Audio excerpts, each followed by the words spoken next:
Hello, Feminine Roadmappers. Welcome back to Feminine Roadmap Podcast, the podcast that helps you navigate the challenges and the changes of midlife and live a more vibrant second half. If you find us on YouTube today, please don't forget to subscribe and ring that bell so you don't miss any more conversations. And also, if you're on a podcast platform, please remember to subscribe, rate, and share, because today we are going to be talking about food, fitness, and focus. My guest is on a mission to help women live their best life after 40. And she is inspiring women after midlife to live with vibrancy. My guest today is Chef Mareya. She's the Fit Foodie. She's a nationally recognized food expert, a chef, and an author. Chef Mareya, thank you so much for being with me today. Thank you so much for having me. It's a pleasure. Yes, I am excited to learn about why you are so passionate about these things. So give us a little bit of your story. Yeah. Well, I really believe my life kind of started after 40. I had been in a really, I'm just going to say, awful marriage. And I was married to an alcoholic, and he basically chose drinking over his family. And when I was left with a 1-year-old and a 5-year-old, I just really kind of felt like my life was over. I was looking at a short sale of my home. I wasn't happy in my career. I was left holding the bag with my kids, and life was feeling pretty dismal. And then I don't know, you could call it a combination of divine intervention and just a real, like, kind of soul searching moment where I just realized that if I didn't pick up the pieces, if I didn't keep the bag kind of together, that nobody else was going to do it for me. And so I started my business. I started my company, Eat Cleaner. We make a line of products for shelf life extension and food safety. They're the best products to help your food last longer and helps to remove pesticides and wax and bacteria. I did that after my dad got cancer and was told to avoid raw food.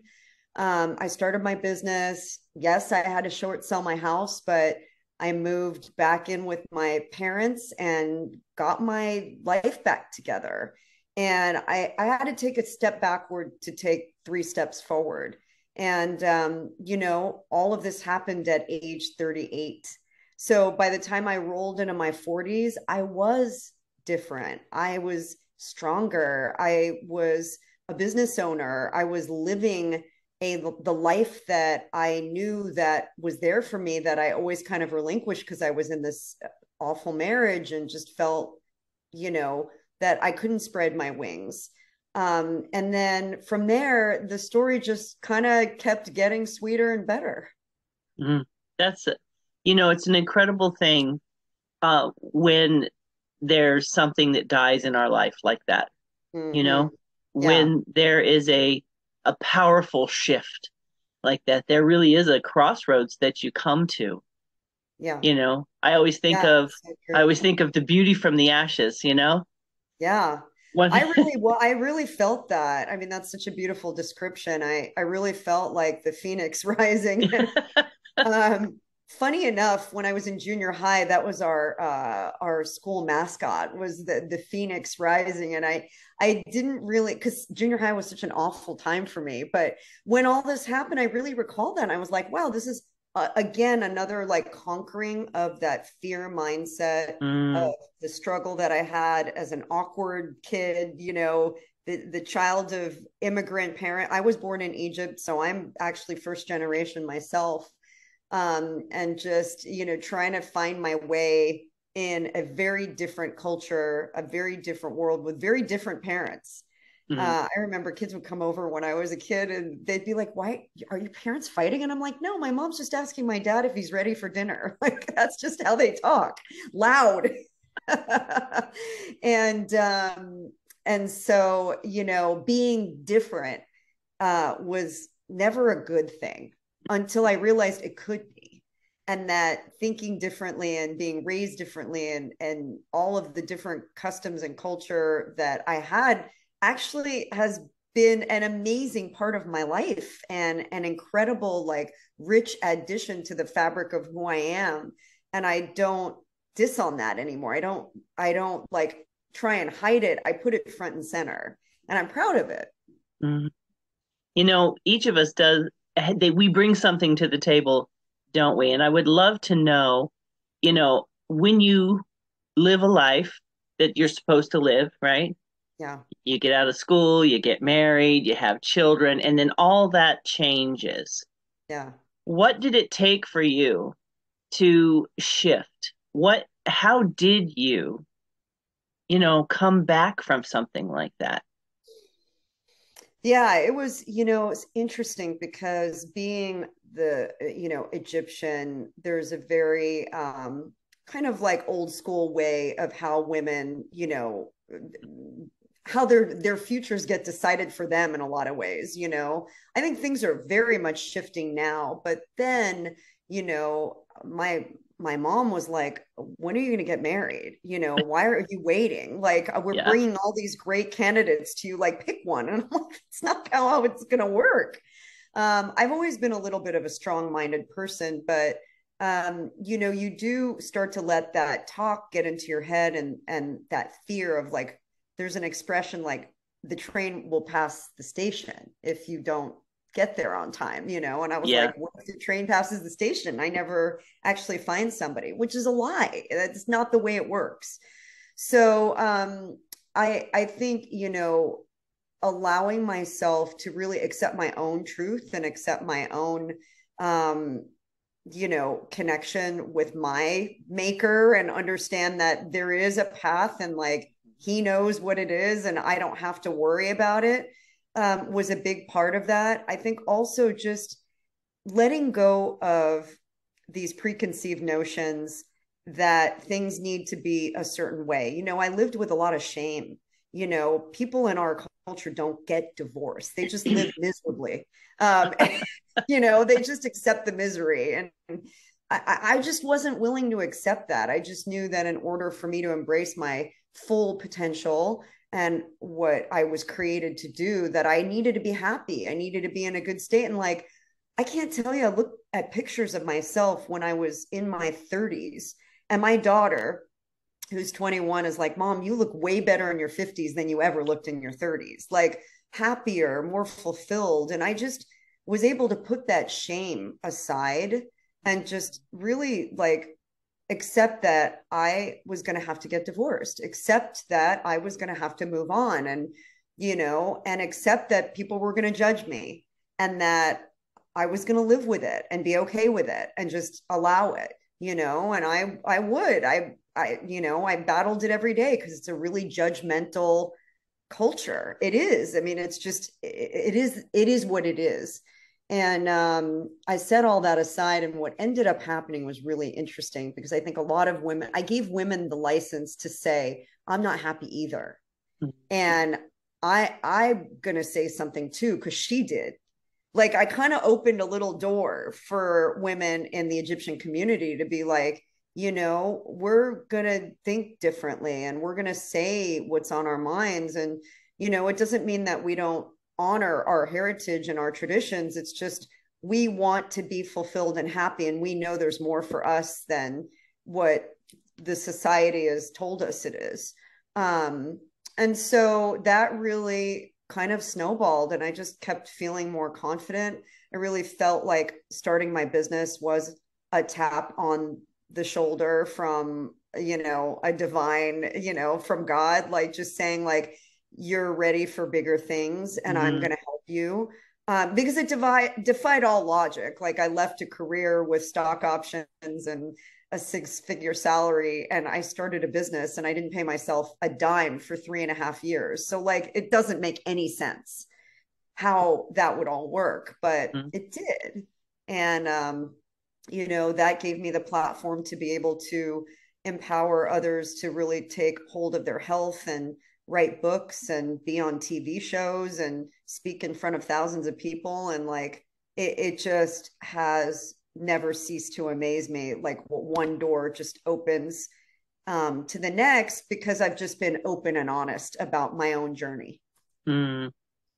It's really an incredible story because I feel like this kind of story is possible, maybe not with the same outcomes, but the characters in this situation, Yeah. when we really do identify so strongly with a situation being the way it quote has to be, you Yeah. know, Yeah. we don't see the possibility. So to know that it's going to be okay, you know. And I that is such a big reckoning, right? Because Hmm. fear is so built into our DNA, Yeah. right? This Hmm. fight or flight. And I'll tell you what the really big game changer was for me, or like how I really kind of, I call it the Renaissance, because it's like I was living in black and white and then I woke up to color, is changing my lifestyle. I've always been active. When I was growing up, I played competitive soccer, I raced bikes, I danced, and but I did all of that with a lot of fear of food. I struggled with an eating disorder for a decade. And I didn't really understand how to eat well and to be active at the same time. So I did everything in extremes. I'd work out for hours and then I'd eat almost nothing.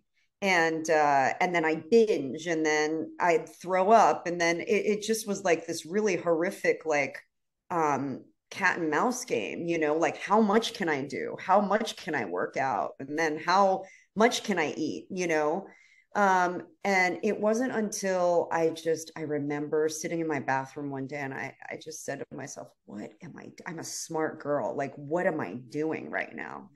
It's just the epiphany kind of finally came over me. And that's when I started studying holistic nutrition and learning how to cook in a way that was conducive to a lifestyle that I wanted to live, not one that you get classically trained in French cooking and you use a lot of, butter and sugar and white flour. Like none of that sat well with me. I couldn't eat all the cheese, all the dairy. It just my heritage, like it's just not, we don't eat that way. So I kind of changed from my classically trained chef background to this more holistic, embracing this holistic approach to food, and it changed everything. It's like Dorothy, when she wakes up in Oz, and like all of a sudden, like everything in life just looked different. I looked different. I palpably different than I did in my 20s and 30s. Like if I showed you pictures, you'd be like, that's not you. Like I'm a different person. And so I'm a living testament that you can not only live better, you can actually be reborn again in your own Mm. flesh. And it changes your brain. It changes how you show up for people. I was always really edgy and like kind of mean. I wasn't really a pleasant person to be around. I had no self-confidence because if you don't feed yourself well, it's literally like trying to fly a plane without fuel in the engine, Um, and or my hormones were out of whack, like everything was off. I started eating to thrive, really feeding myself. I started moving to improve. I started telling negative thoughts to go take a long, walk off a short cliff. And I started really loving myself, loving me, who I am, my unique heritage, who, I believe I can be as a friend and a wife and a mother and a family member, and trusting that it's not an ego thing, just trusting that I am comfortable in my skin. And boy, when you are that person, you just start attracting people to you. Like it's so palpable, I mean, I was walking out of the gym the other day. This is a true story. and I'm backing out of my spot, and this woman's behind me in her car, and I thought she wanted to park where I was, and she was like roll down your window. And I was like, oh my goodness, what did I do? And she goes, you are in unbelievable shape. She goes, what do you do?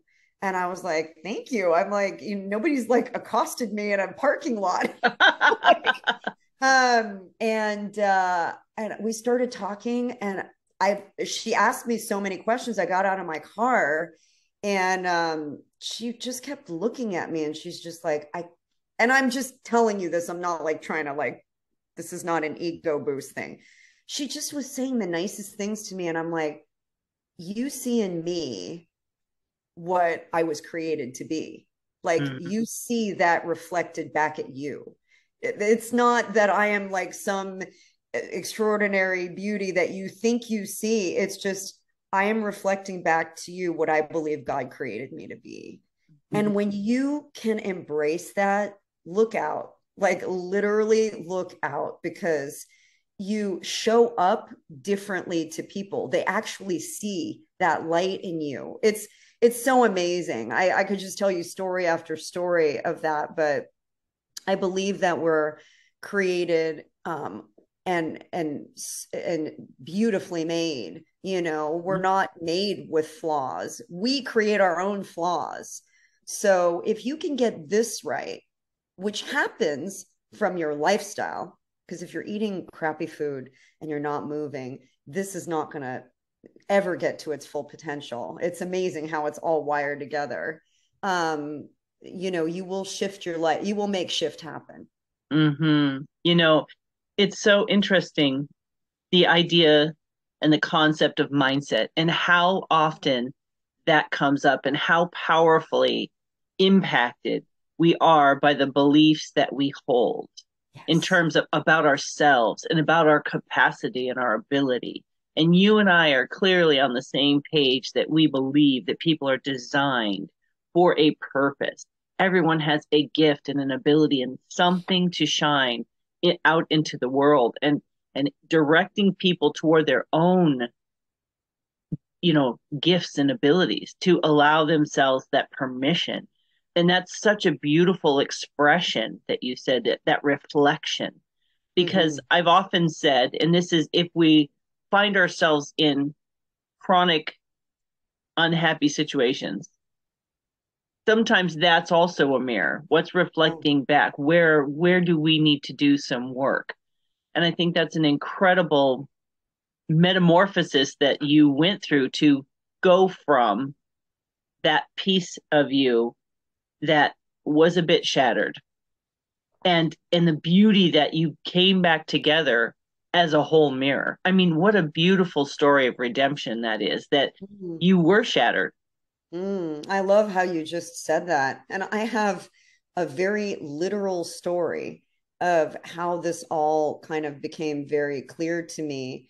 I went from being in that kind of loveless, emotionally abusive relationship to another one and another one and another one, because I didn't know how to untrain that yet. Right.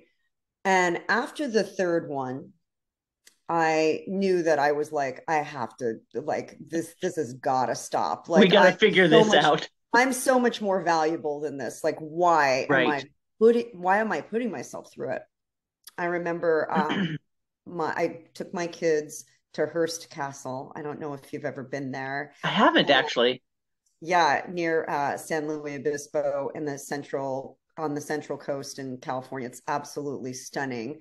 But we went to Hearst Castle, and I have this, and my daughter has it too, has this thing about butterflies.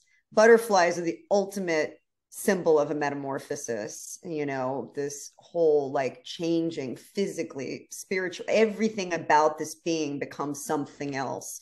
And it has to go through a hibernation to do that. It has to go through near death experience, right, to get there. So butterflies have always been like my thing. We get to Hearst Castle, and I swear to you, I look down and there is a piece of a butterfly, like a perfect wing, just sitting on the ground. And I'm like, it's just a wing. Like it's almost as though nothing hurt it. It's just this wing like exploded or so, I don't know, and landed in front of me. And I looked down and I picked up the wing. And then my daughter's like, Mommy, I found another piece of a wing. And I was like, what? And she brings it over to me, and it was the same butterfly, but one of its wings had been found, like she found it in another area. And then my son found the other piece. So we all three found pieces of this butterfly and came together, brought it together, and it's pinned, it's sitting in a little picture box that I have downstairs on my mantle. And it's a reminder to me that together we all put the butterfly back together. But we found this shattered butterfly. And it was like so symbolic and such a turning point. And that's where I went back and I said, I'm fixing my career, but I need to fix my personal life. And I went into a little bit of a hibernation. I didn't date for almost 2 years after that. And that's really where I picked myself up, and then I met my husband. Mm-hmm. You know, I love the stories where we have this, it's like a counter intuitive. You said earlier that that women, a lot of us, not just in the Egyptian culture, there's this mindset that we are not complete until we are in a relationship. And I have two adult single daughters, and we have this conversation, and it's that shift in, and I know we're talking about, fitness and food and focus, but if our focus is on things we can't control, or our wholeness being attached to someone else or something else, we are not healthy. There's an unhealthiness when we are dependent, when our value and our worth is dependent on our looks, our weight, our relationship, our status, our job. And these things are not in and of themselves bad. But when we are so attached to them that they define us, we become like a shell of who we are created to be. Totally. I couldn't agree more. I mean, I think that, so much of society tells us that our worth is in those things of the world, right? And it takes a strong person to just say no. It takes, some sort of inner strength and almost a rebellion to just say no. That's not what I am. That's not who I know I was created to be. So it's very counterculture, I guess, is what I'm trying to say. And counterculture has not been something that's really been encouraged, especially in women. We're supposed to do certain things and keep our mouth shut. And, I don't think it's like that anymore. I think, certainly we've, made some huge strides, but I do also believe in very traditional things, so I have like a foot in each world. I do believe women can do most everything, but I also think that we have a visceral need in us to nurture and to be loved and to be respected. And so in order to achieve all that, we have to also show up that way, like I can't treat my husband, like he's just second, on the second string when I want to be treated like a queen. I have to treat him like a king too. So I think there's a balance there. And there's definitely like what you put out into the world is a lot of, and sometimes you don't get it back, but what you put out into the world should be true and authentic to you, regardless of whatever is going to come back to you. That's so true. And you shared your journey of struggling with um, an eating disorder and weight and all of that.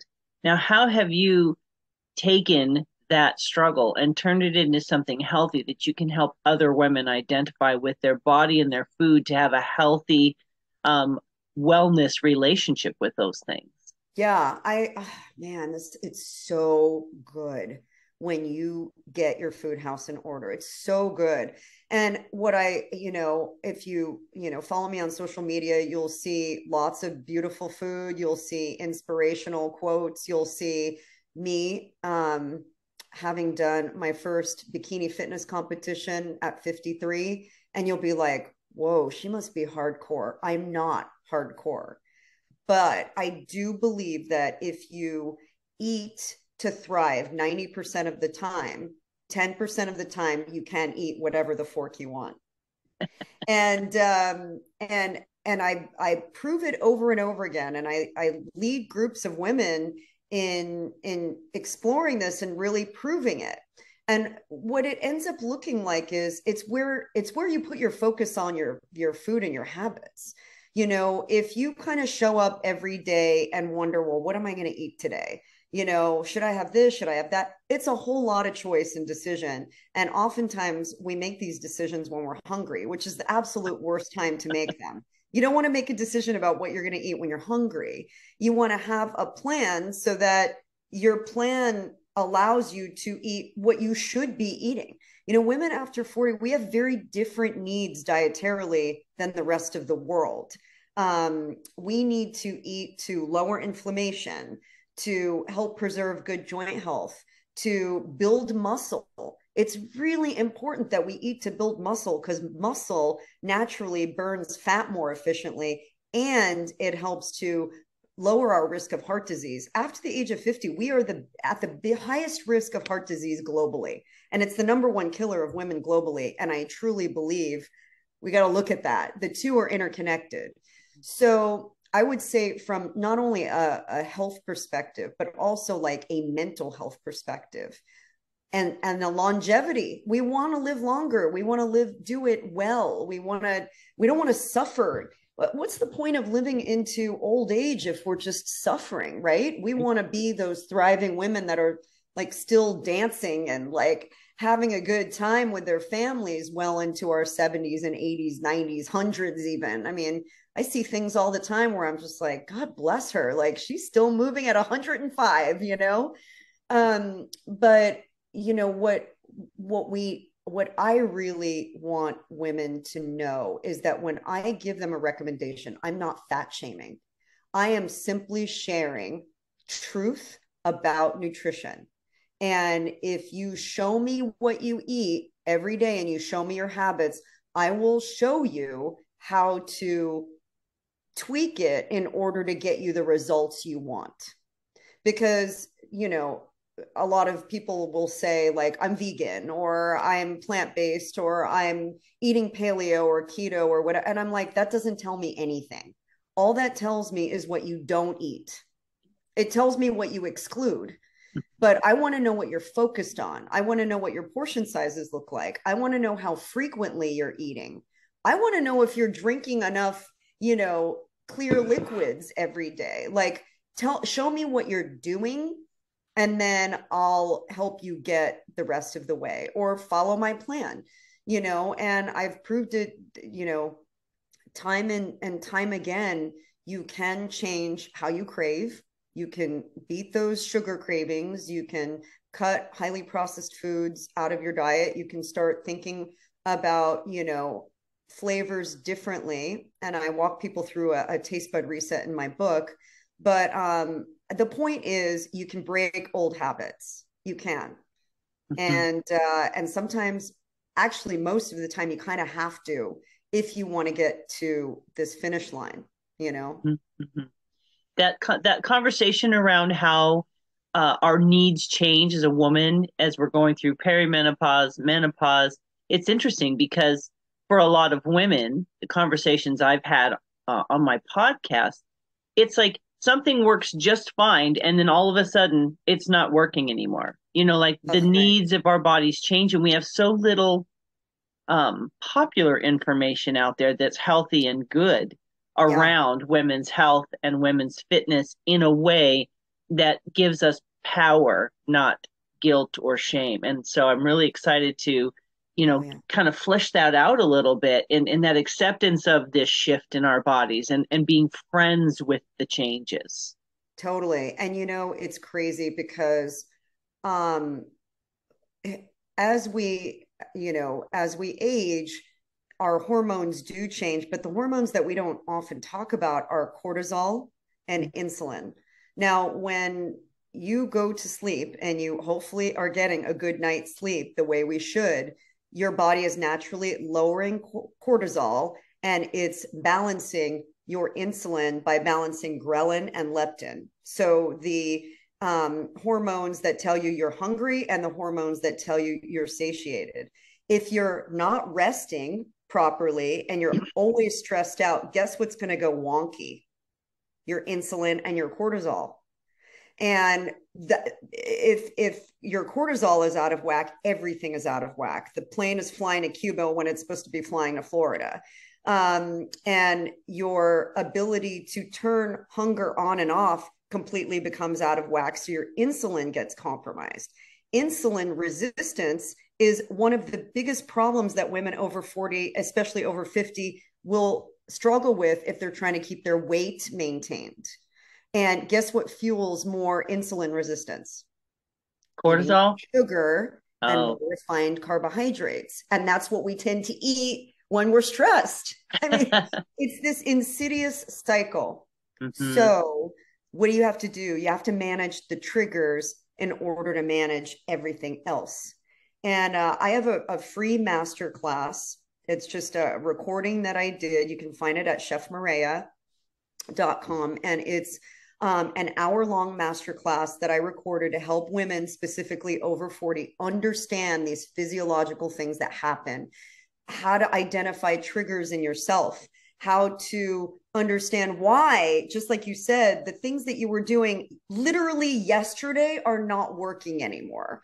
And why even the certain types of like exercise don't work anymore, like the super high impact, like hard on your joint stuff, where you're actually producing more cortisol in your body, work to your disadvantage and better for you exercises. But one other thing that we don't, and I know the pandemic like pushed people into a tailspin, but like people were drinking more alcohol.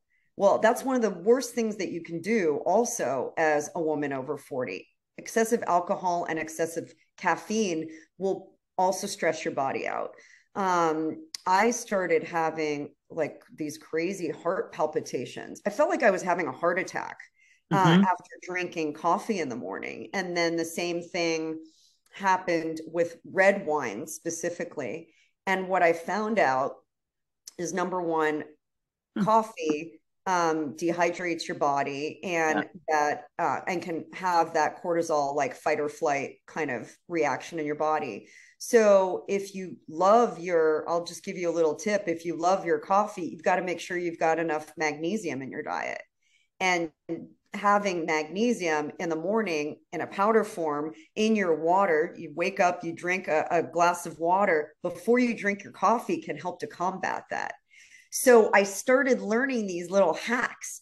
Red wine. Okay, red wine. If you love your wine, you can have sulfite free wine. And if Mm. you're drinking organic wine or, wine that is grown without the use of added sulfites, because red wine has natural sulfites, but added sulfites, then a lot of those heart palpitations and like side effects that women seem to get across the board don't happen as much. So it's like you start to learn little hacks and tricks to allow your body to sort of embrace this ever-changing cycle. And when I went to the doctor, she was like, your hormones are all fine, it's just a phase. And I'm like, this is not just a phase, I got to figure it out. And that's what I really aim to help women do, is how to figure it out and do it in a way that you don't have to completely change your lifestyle.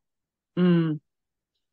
That's an interesting comment that you go to the doctor says you're fine, or the doctor says, oh, this is normal, and it'll eventually stop, right? Yeah. When we're going through these changes. And one of the things that comes up a lot as well is knowing your own body. I think we've been so busy, we don't necessarily have that ear to the ground of what am I really feeling? What is my body really responding to? Like when you eat something or drink something, to your point, paying attention to the communication that comes back from our body. And how does someone learn that? Because there's a mindfulness to that. There's a real connecting I think we need to do. I think it would be helpful for everyone to do it. But once our bodies start to change, Yeah. there's power in connecting to what our bodies are saying to us. And how do you help Absolutely. people with that? Yeah, absolutely. I mean, I created this program called Fit and Fab Over 40 for that reason. You watch the free masterclass and you realize, okay, I can totally identify with all of this. Like you're speaking my language because you've been through it. And by the way, there are a lot of people that are writing books and creating programs that have never been through this. So it's really hard to identify with it when you have not walked in that woman's shoes. And I've walked there. So I can tell you from my honest feedback, like why I understand you and your unique needs, right? So you relate to that. And then you speak my language, I'm okay, I'm like not a full empty nester, but I'm approaching that. So, now I actually have time to give to myself. I'm not changing diapers anymore. I'm not taking kids to preschool and play dates anymore. Like I have some independence, so I have time to reflect and really understand, but I'm also keeping track of it. And I highly suggest people are not writing it down in a daily log. And I have this really cool little download that we created for our group that, what's your mindset today? How are you feeling? How many hours did you sleep? What are you eating today? Mm. How do you plan to get all your water in? So you're thinking about this before you start the day. What are you grateful for? Having an attitude of gratitude and being mindful starts with starting your day that way, and being grateful for this amazing life we get to live, for all that we have. Even in the hard times, we can find the things that we're grateful for. So never losing sight of that, I think, really allows you to feel a lot less stress. And I'm telling you, stress is the root of all evil. It is. It's the killer, because if you don't get your stress levels managed and you don't learn how to not go to the fear first, it will be very hard for you to achieve whole health, you know? Mm. So before you even, like, I know the good habits beget the good habits, but like really just allowing yourself that grace to say, I don't know it all, but I'm going to trust the process. And I'm going to trust that, life has my best interest in mind versus like everybody's out to get me and I can't do anything right. Mm. The I can't. I think there's good questions we can begin to ask ourselves, like, is that true? You know how we have these Yeah. these tapes that play in our tapes, taking it Yeah. way back. Yeah. I hear you, girl. I got you. Yeah, but we have Mixtapes. mixtapes in our head, and some of those mixtapes are very unhealthy. Their beliefs and their words that have been spoken to and about us that we hang on to. And I feel like as you talk about this idea of food and fitness and focus, those voices in our head make a difference, because for some of us, we may come from a family where everybody is, or a lot of everybody is overweight. And there's an Yeah. identity attached to that, addressing the idea that, oh, in our family, we are, right? Have you Yeah. ever heard that? Right. Yeah. So it's almost like it's a sentence that I have no choice. And these shifts of that awareness that you're talking about and really being intentional, that's the word that I was hearing through what you were Yeah. sharing. Yeah. Because we are not what others say we are, we can at this point in our life finally really recognize if we're caught up in those mixtapes. Is that the story I want to tell with the life that I have and the body that I have? Totally. I mean, we get to reinvent ourselves every single day. Every day we can wake up and go, okay, today I'm doing this. Nobody gets to write our playbook, you know? I mean, I have a good friend who's in her 30s and she's in an impeccable shape. I mean, you look at her and you're just like, wow. I mean, she's like unbelievable. And she's like, you would never believe that my whole family is obese. And I'm like, are they learning from you? She's like, no, everybody like shames me and thinks that I'm trying to be better than them. And I'm like, what is that mindset that people just don't want to get out of their own muck, and get out of their own way and actually like do something better for themselves? And a lot of the time it is jealousy. It is jealousy, and it's like, I don't want to work that hard. I just want to be, I just want to get by and live my life and sit here and gossip and be miserable. And it's like, we have to tell ourselves a different story. And when we see a woman that is inspiring, instead of putting her down, how about telling her how she inspires you? That's like a mind blower. That's like what happened that day in the parking lot. And I pay that forward. I really do. When I see a woman who just radiates, or has a cute outfit on, or like has pretty hair, I tell her. I mean, why would I be jealous? There's so much of that to go around. Why would I compare myself to her? I'm uniquely made. I'm not a comparison. So I always tell women that, like, do not compare yourself. There's enough to go around.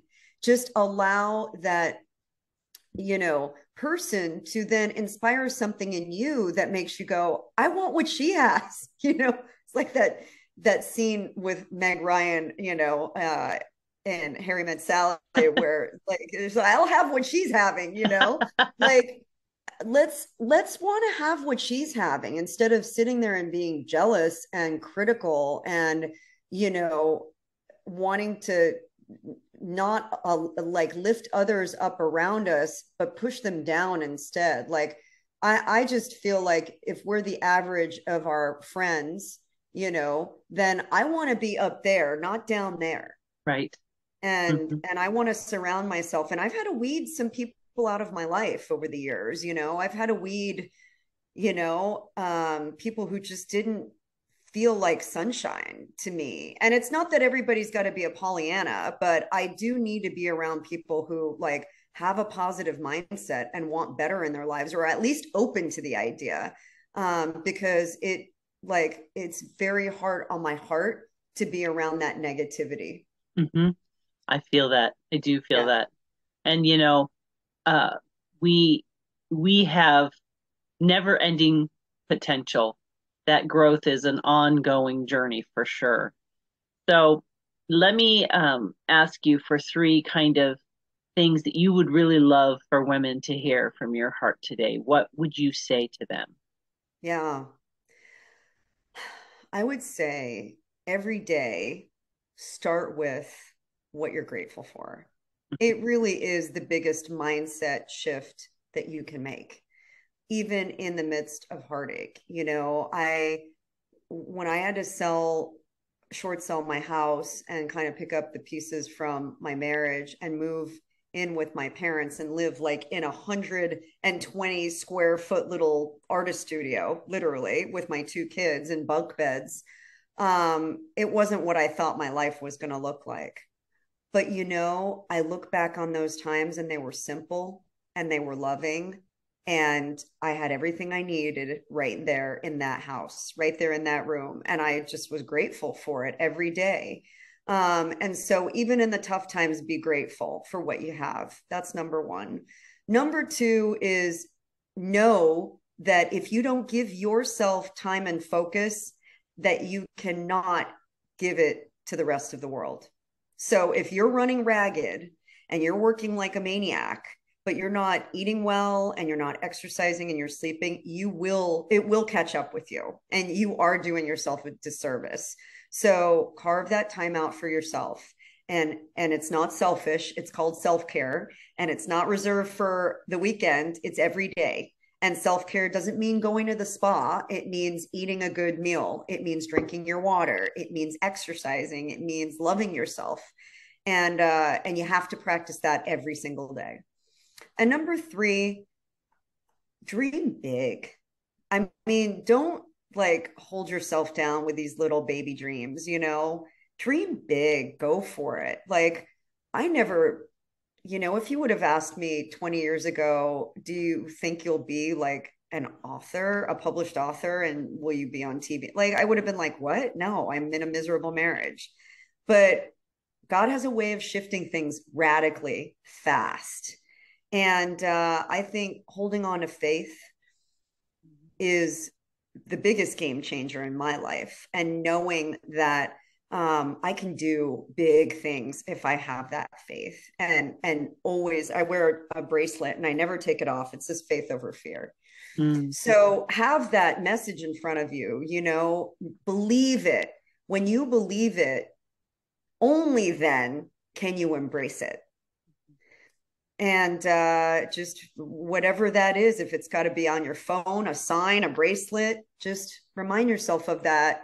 And know that dreaming big is not just a pipe dream. It's real. I've seen some miraculous things happen to people when they believe they could do it. Awesome. Well, how can people find you, Chef Mareya? Let's see. I would love for them to come to chefmareya.com. Come get some inspiration, learn more about my different programs, get some free resources. We've got lots of freebies there, from recipes to master classes to downloads that people can get. Also, find me on social media, pretty much everywhere at Chef Mareya. It's right there on my hat. And drop me a message. I really love personal interaction, and I respond to every single message I get without fail.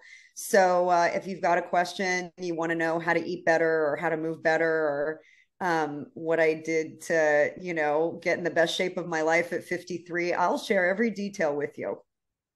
Awesome. Well, Chef Mareya, I want to thank you so much for showing up today and for sharing those deeper part of you, that story, that struggle, and that reinvention, that rebirth, that metamorphosis that you experienced in your life. And thank you so much for not giving up on yourself and your dreams, because that's why you're here right now. That's why you have the message that you do, because you had the courage to have the faith to believe that there was more in your life. And I'm so grateful that you showed up today. Thank you. It's been such a pleasure, and what a wonderful conversation.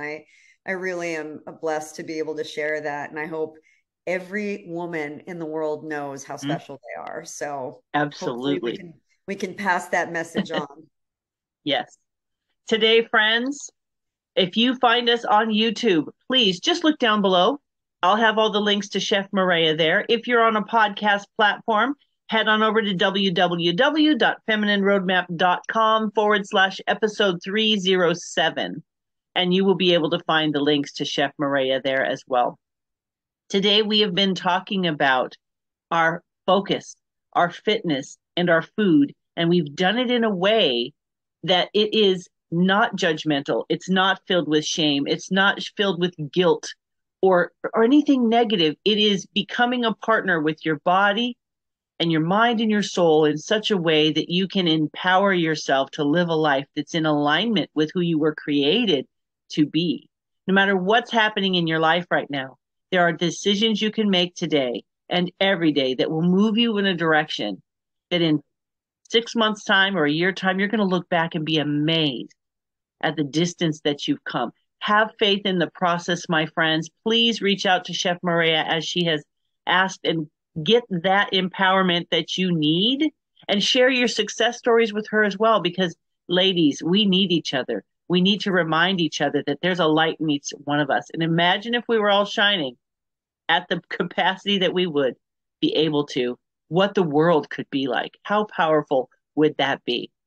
So I want to thank you so much for joining us today, for listening to this conversation. Please share it with your friends. Please help spread this message out into the world, because we need more of messages like this as women. Thank you for joining us today. I look forward to sharing more inspirational people and messages and strategies with you in the weeks to come. Take care, my friends. Bye-bye.